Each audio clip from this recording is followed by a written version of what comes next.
Hello and welcome to a very special episode and a podcast on Omani Women's Day. Today we're featuring our guest and she's going to teach us a lot. She is Dr. Kamla al Rahbi. She has been in the hospitality industry. She's moved on to asset management, being a coach, and she believes in empowerment of women. So welcome to our podcast. Welcome to Omani Observer. Thank you, Lakshmi, for this invitation today, and especially for such occasion of Omani Women Day. And inshallah, I will share my insights and experience to your audience. Your journey is so wonderful. You're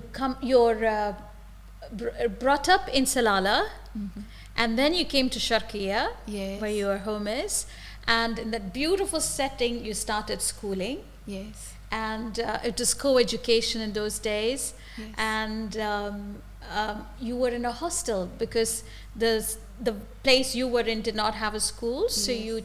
your parents chose to have the hostel. And because of all that education, you're here with us to tell us the story, because every woman needs an inspiration, and you definitely are. And I want to ask you, so you finished schooling. Yes. Then what happened? I born in Salalah when my father used to work there in Salalah, and then I moved with my family in Sharqiya, which is in Wadi Tayin, and the village called Handrot. Oh, Handrut. Handrot. So I raised there with the natural where we live, and I studied there my school until ninth grade.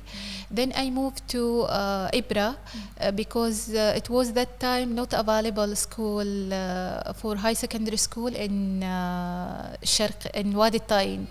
But in Ibra it's available, and I believe before Ibra it was in Dohat al-Adab, which is in Lakhwair. There is also a hostel. So I am lucky to join Ibra for 3 years in a hostel, and I have completed the high secondary school there. And then I moved to Muscat. For college? Yes, and after I finish moving to Muscat, I start actually to work in a hotel as a receptionist. I work in a hotel in Muscat. Yes, in Muscat. I work in a hotel for 3.5 years as a receptionist. Okay. My English was weak, and I don't have computer literacy that time.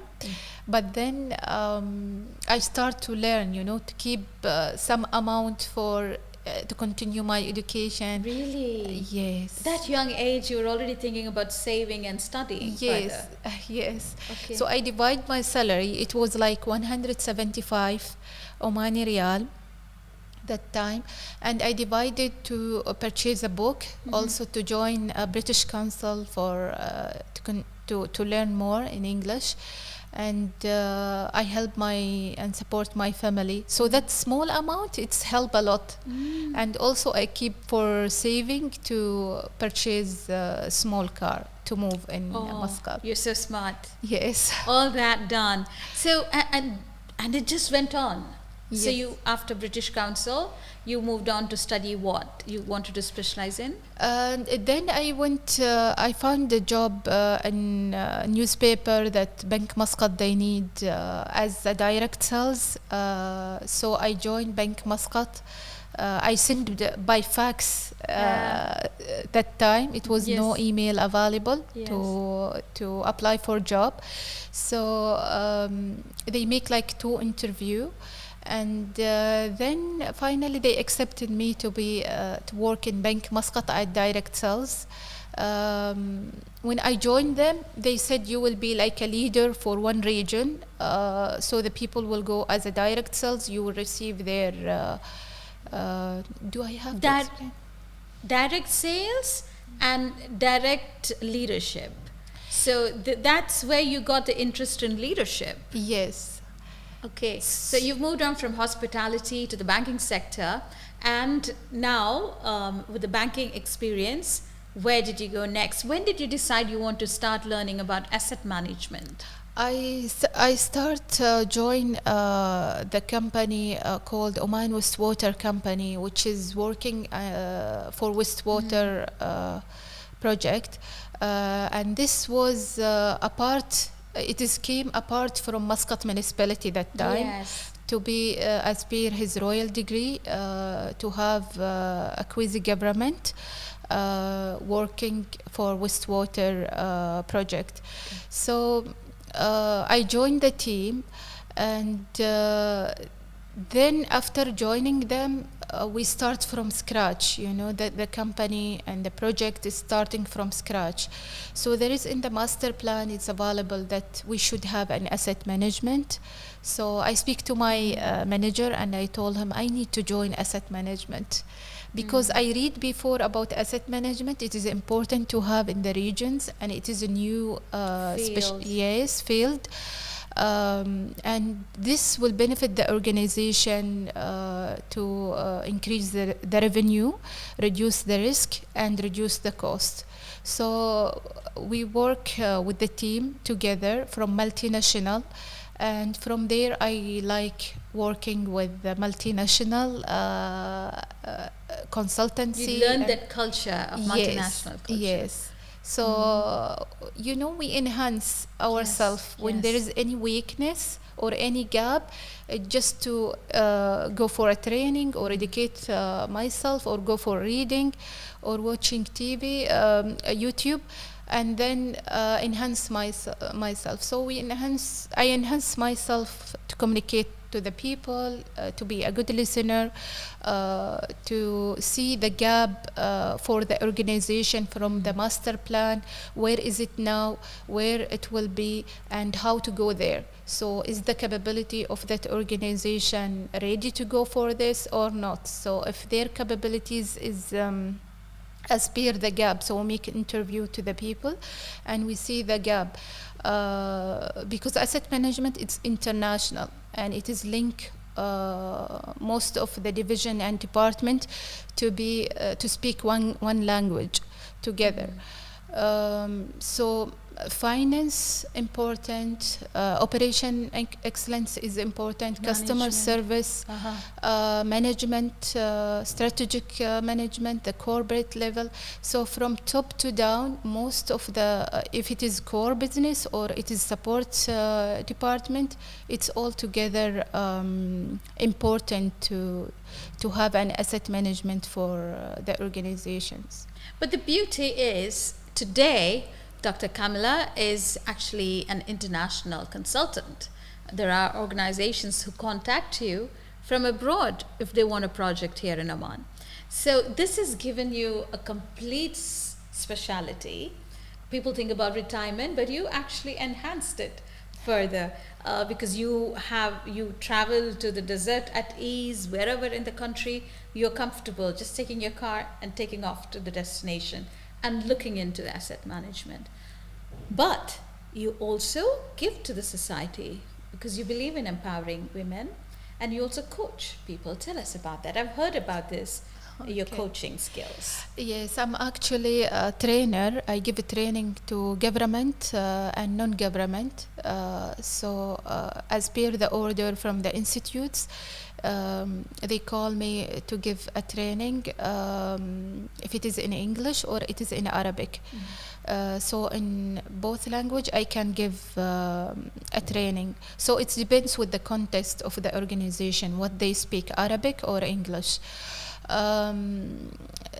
When I go for training, to give a training, I feel that listening to them and also to make activities, you will come up to know that they need a consultancy in some area. So after that, I try to speak to their upper level management and see if they need a recommendation. So I try to give the recommendation that I heard and I analyze, and if there is yes, we can work in a consultation.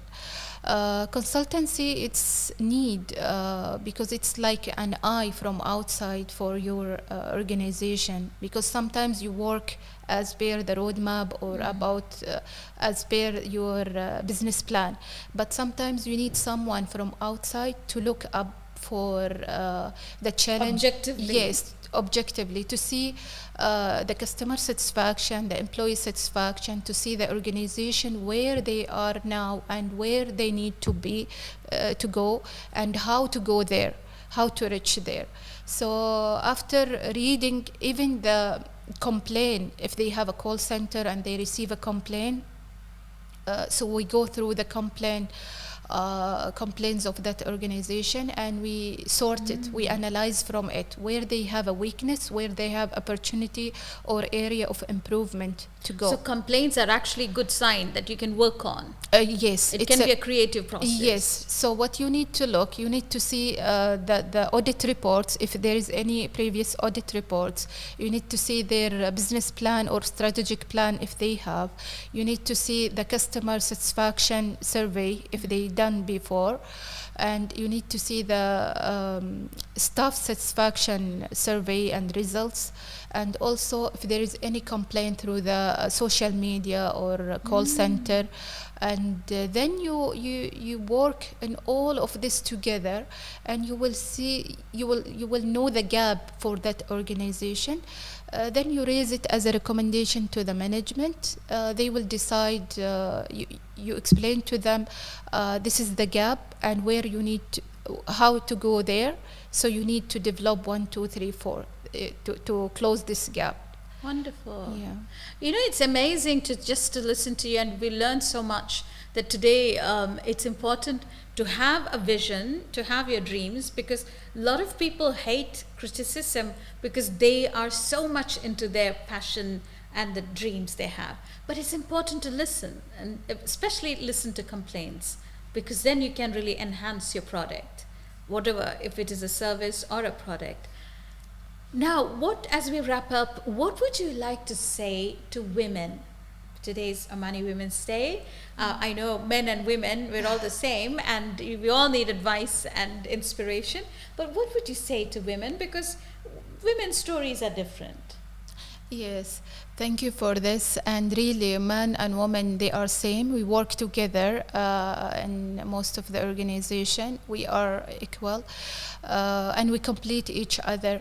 So a woman, she is going actually in a good path in Oman from His Majesty before, when he encouraged us to study, to continue study. And you remember when I said I stay in a hostel for to complete my study. Yes. So my mother, she didn't complete her study, but she encouraged me to go to leave the home and to go far away for 1 week, and then maybe in the weekend or in once a month to visit her. So that encouragement happened from overall Oman. So you will see today is a lot of women, they are working on sites and deserts, and technical or non-technical, and consultancy with international. Oman, it's not like before. Women, they need an opportunity to jump in, and that opportunity, when it is opening, it can open another doors of opportunity for her. So I don't think that to stay only in the comfort zone, it's a healthy. But when you try a new challenge, a new opportunity, you will find yourself you need more and more and more. You gain more skills, more networks with the people, and more experience. And you feel your horizon is expanding. Yes. And you learn more. And you learn more. I'm so happy that you could spend your time with us today. Your incredible journey is just so inspiring, and I wish you all the best. May you have many more projects, nationally as well as internationally. And may you touch many lives by inspiring many more people, men and women. Inshallah. Dr. Kamla, thank you so much for your time.